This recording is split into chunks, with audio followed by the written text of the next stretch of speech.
Now if I'm going to want to have this piece go all the way through, like this, it's got to go between this post and this one.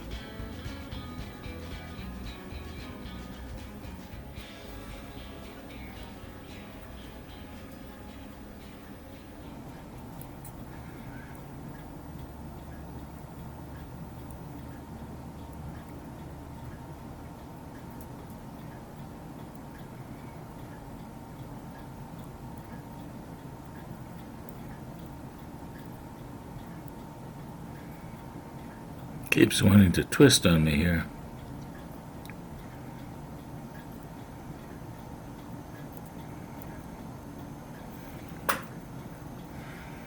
If I grab hold of it and try it like this.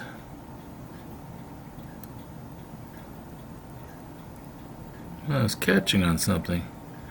Oh, I know. I was pushing down on it with my fingers and I was binding it. Okay, well that was stupid.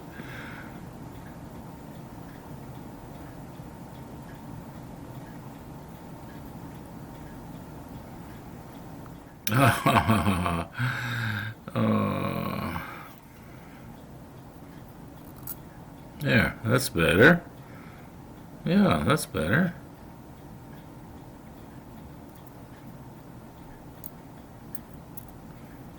Okay, now we'll just tighten it right there.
Yeah, that looks about right.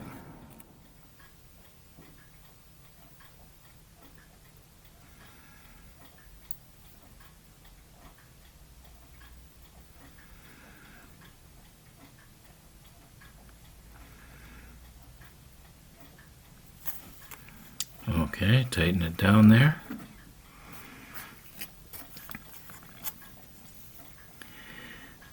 You know, that doesn't look quite right.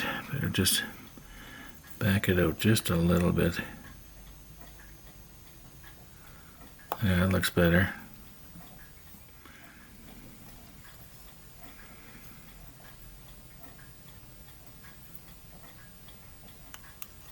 Takes very little effort to bend it up like that. Now loosen it.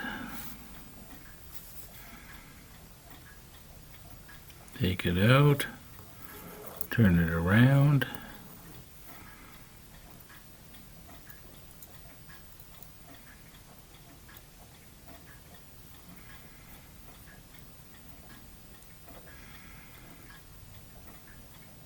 You know, this one here, I could probably almost do it without the bending tool. Okay, tighten it down. Now I'm not going to be able to go up all the way because this part that we just bent is gonna hit right there. So just very gently here. Stop when it gets there, like so. And we'll take it out. And I'll do the rest manually, which shouldn't be rocket science, right? Let's turn it around here. Whoops. So let me check the monitor, see if you can still see it. Okay, if I hold it down with this one, and then just very carefully go the rest of the way. So it looks square. That looks pretty square to me. Okay. this piece here is this piece here, D11. And it's supposed to go something like this. And this piece here, right here, is actually this piece here. So this is supposed to go, okay, like that. And this piece is supposed to go up against it. If you look at the arrow here, in other words, this part right here, okay, see where the beginning of the arrow is? Right there, is supposed to end up right here. So I would think that the easiest way to do this, let me get my other tweezers. Okay.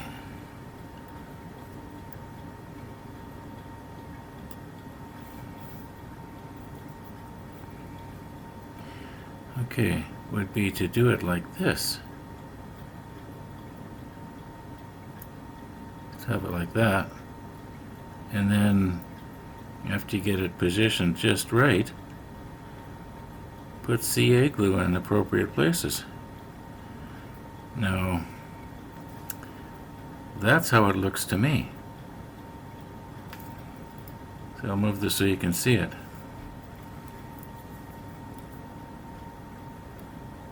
So if I turn it around, you can see that, you know, if I was to flip this whole thing down, yeah, then it would be in the right place. Now there is another drawing in this manual here that if you look at it, well, you can sort of see that, yeah, that's the way it's supposed to be. You know what, I'm going to see if I can't maybe find this in the book. It'll be highly unlikely that there'll be a view looking up at the bottom of this part right here, but I'm going to give it a whirl and see what I can find. No, it was the funniest thing. You would have had to have been here to believe me, but the book almost fell open to this photograph. Yeah, maybe it's because I'd looked at it before a couple of times, but I didn't remember it showing the underside of this part. And I know it's overexposed, but the reason for that is so that the darker area here will show up. But you can see this little part, this guy, I don't know why it's shaped like that, but if you look, you can see this little catwalk thing. And yes, that's the way it goes.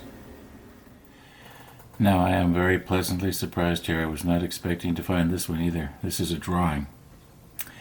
But you can see this part right here is this right here. And this piece right here, if I lay it on its side, you can see, put it at the same angle, you can see this railing here is this little railing here, okay? And you know, along the bottom here, that's the catwalk, obviously. Yeah, that's interesting. Wasn't expecting it. And whoops, I scratched the book. Sorry, Stefan. Anyway, notice how many whistles do you see here? Just one, right? There's not one on the other side here. And also in that photograph that we were just looking at, it clearly showed only one whistle. But you know, somebody mentioned that the Tripitts had two. And the Tripitts was the sister ship to this, as probably most of you know. Anyway, enough poking here.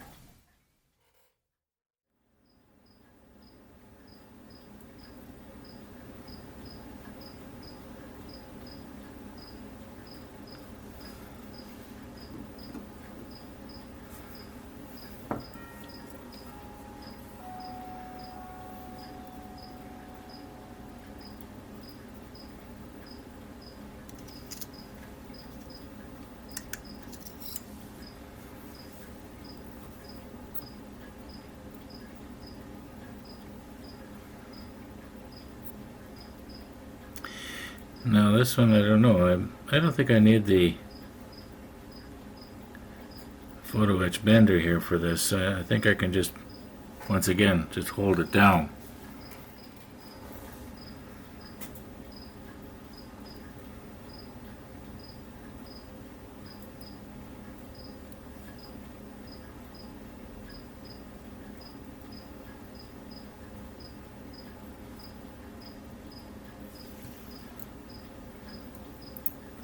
Okay,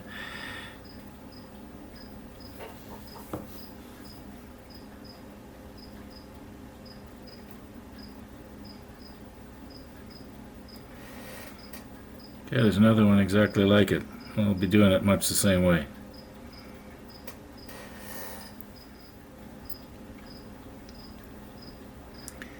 Why don't I just see if I can bend it maybe just by holding it down.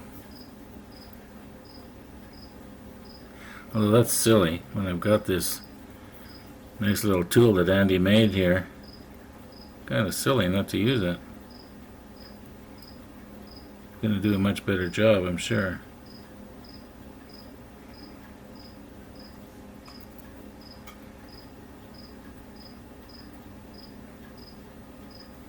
So you don't want to have it too far in, because if you do, it won't want to bend at the, you might call it the hinge or the joint, or at the place where it's supposed to break. Okay, and I don't mean break as in damage break, I mean break as in bend. Okay.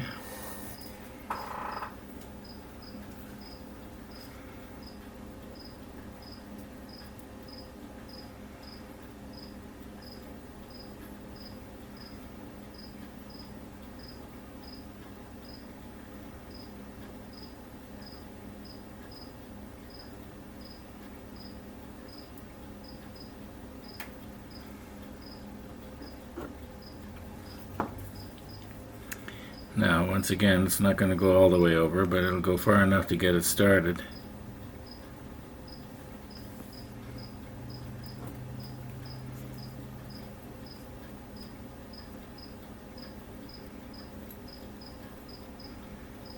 Okay, maybe I just do it with my fingers. Sure. I didn't have quite as much coffee today, so I'm not shaking like a leaf.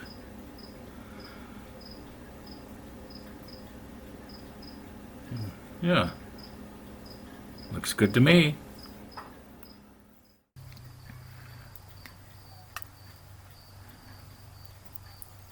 Okay, I'm setting up right now for painting. And it's kind of important to know, how much of this part is going to be viewed, or seen rather, after it's mounted on, like this little piece after it's mounted on the bottom of this large deck area. What part of it's going to be seen and what isn't. And then you also have to remember that the ship is probably going to be viewed much at the same angle as these drawings are right here. In other words, you'll be looking sort of down at it at maybe a 45-degree angle.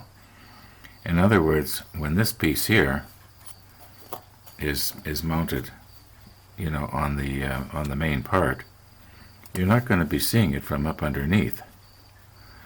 I suppose you could if a person sort of bent down and looked up, or if I do choose to put a mirror on the bottom, which I'm thinking now I may not. Anyway, in other words, you'd be sitting on a big long mirror and you'd be able to see the bottom of the hull. It's possible you'd be also looking up and seeing some of these areas, although I can't see that happening because we would be looking up right underneath here.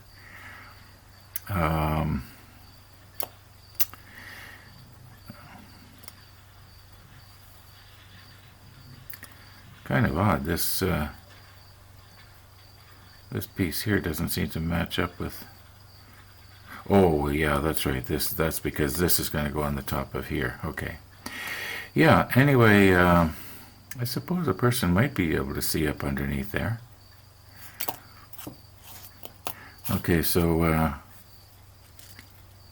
I would think it probably would be, as long as I get, from here out on this piece painted. I guess what I'm trying to say is I want to know how am I going to mount them on these blocks if I'm going to use my rotating device. I guess I'm doing a lot of talking and thinking out loud here. That's what's happening. These ones here,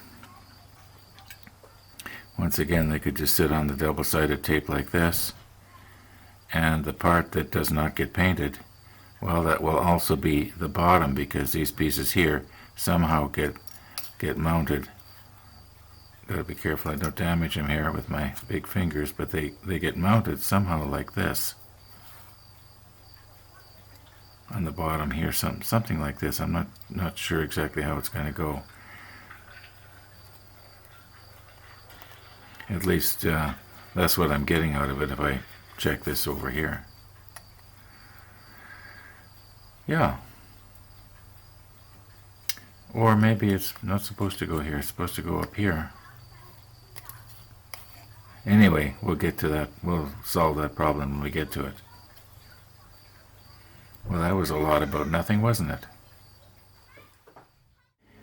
Now, you see this little piece of what almost looks like maybe flashing or something that's supposed to be removed? I'm not sure if it is or not. I'm just going to leave it on there. If it's in the road afterwards, I'll take it off afterwards. I've already punctured this with a pin. I don't need to go in very far.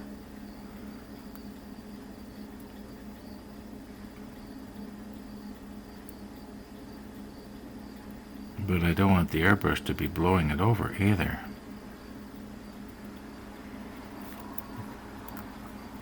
Doesn't want to go down. Oh, there we go. Maybe that's too far.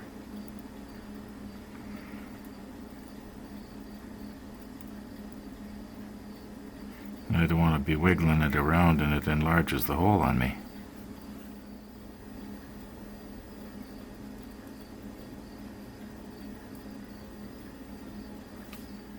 Now this piece here, parts of it will be seen from both sides. I don't think I need to pat it down very hard. And then after I've painted it like this, I'll take it off and flip it over and put it on a different block and paint it the other way. I just have to remember to be sure and do it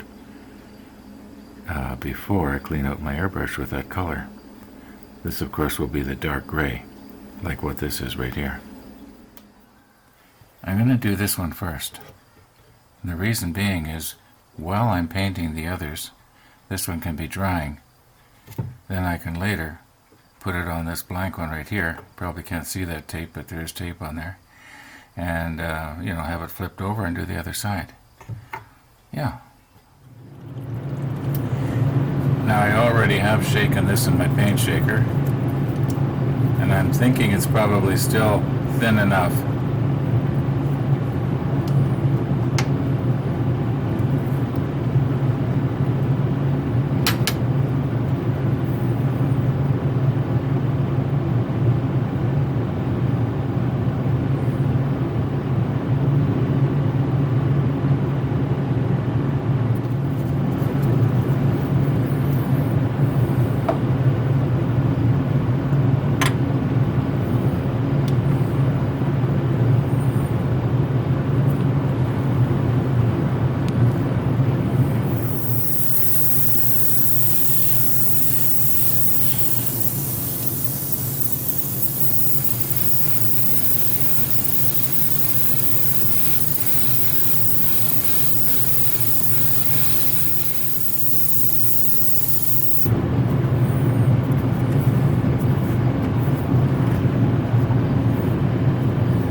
Okay, we'll see if this is going to get blown over.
noticed that I had to spray a little bit there.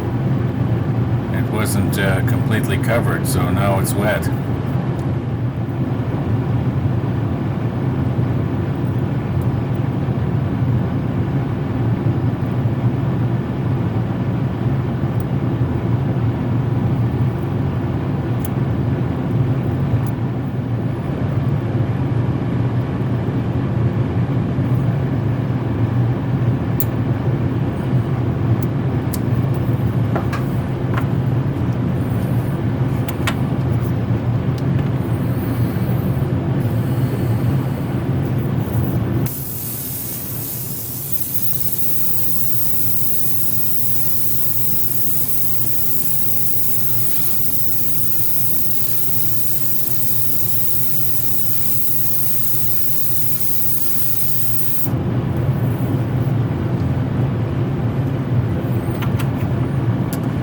Well, we'll wait a few minutes and see what we got. The airbrush is now cleaned out, and I think probably the best way to see these is to just leave them on the rotator and let them spin.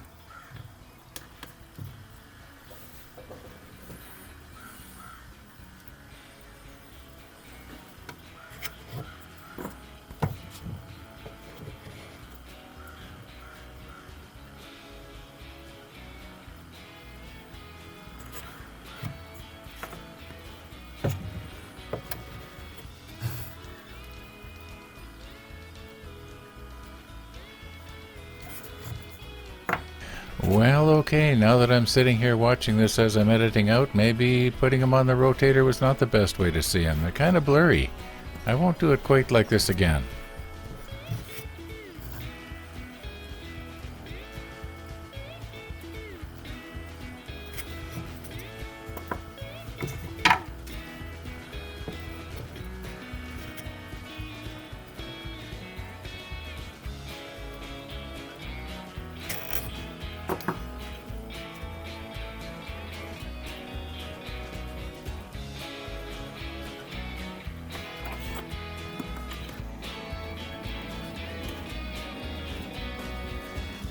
Well, that is it for episode 171. And tomorrow we'll do some light gray. Thanks for watching. And all being well, we'll see you tomorrow.